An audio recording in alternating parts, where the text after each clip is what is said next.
માસૂમની જિંદગીની લડાઈ। ચારે બાજુ માત્ર ને માત્ર પાણી।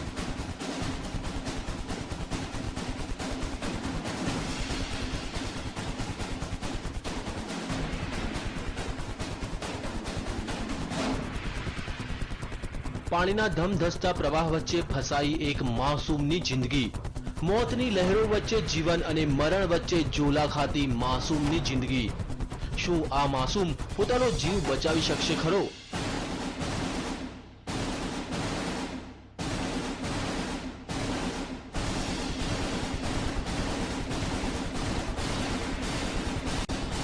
માસૂમ મોતને આપી શકશે માત? શું બચી જશે માસૂમનો જીવ? આ દ્રશ્યો છે મધ્યપ્રદેશના ભોપાલના ડિંડોરીના, જ્યાં 2 વર્ષનો એક માસૂમ બાળક ફસાયો છે ધમધસતા પાણી વચ્ચે।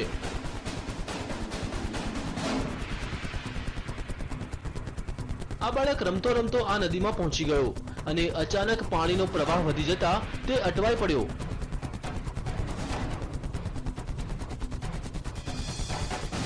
લહેરોના આ તાંડવને જોતા ભલભલાનો પસીનો છૂટી જાય, પણ આ માસૂમ લહેરો વચ્ચે લડી રહ્યો છે જંગ।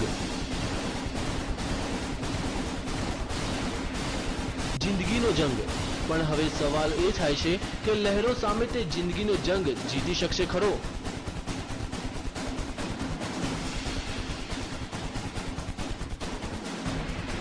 તેને કોઈ પણ ભોગે પોતાનો જીવ બચાવવો છે।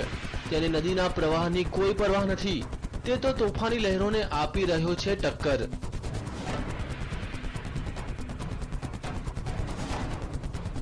બાળકની આ જિંદગીના જંગને જોતા ગ્રામજનોએ તેને બચાવવાની જહેમત ઉઠાવી।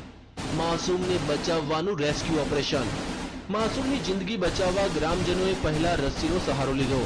થોડા ઘણા અંશે તે સફળ પણ થયા, પણ અચાનક તે પાછો પાણીના પ્રવાહમાં તણાઈ ગયો।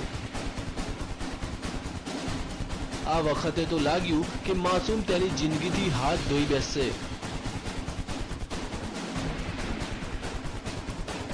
પણ ગ્રામજનોએ હિંમત ન હારી અને નદીમાં ઝંપલાવ્યું અને તરતા તરતા માસૂમ સુધી તે પહોંચવામાં સફળ થયા। અનેક પ્રયાસ બાદ તેઓ આ માસૂમની જિંદગી બચાવવામાં સફળ રહ્યા। Bureau report, TV9।